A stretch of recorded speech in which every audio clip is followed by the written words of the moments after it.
All right, I'm probably going to stop right here because there's way too many episodes with bylines. I just want to get this point across. Episode 11 means I'm talking to this dude that goes back to Mr. Lambert's house, but he gets some more information about that, right? He's talking to one of the neighbors that used to know Mr. Lambert, right? Turns out Anna and Johan were actually adopted from an orphanage, right? So he goes over to the orphanage, but clearly the orphanage has been burnt down, it's been destroyed and everything like that.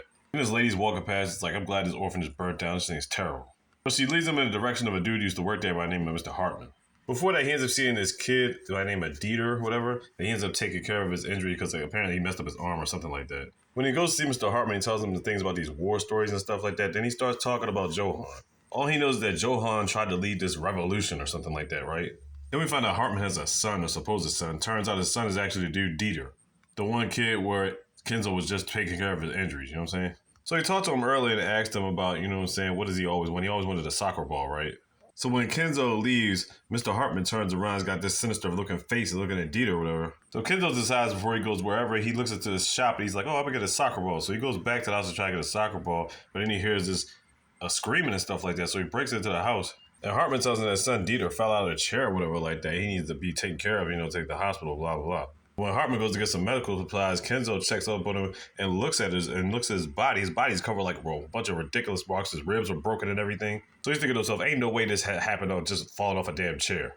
So clearly Mr. Hartman's been beating on his kid, but the thing is, Mr. Hartman called the ambulance, but he also called the police. Why? Because he figured out who he was talking to. He knows who Kenzo is. He was the doctor that's now wanted for murder because he's been, ducking outdoor, whatever he needs to do, you know what I'm saying? So he takes the kid Dieter and gets to the hospital, you know what I'm saying? Then he goes over to this other orphanage, you know what I'm saying, to make sure that when Dieter gets out the hospital, he could be able to get taken care of or whatever.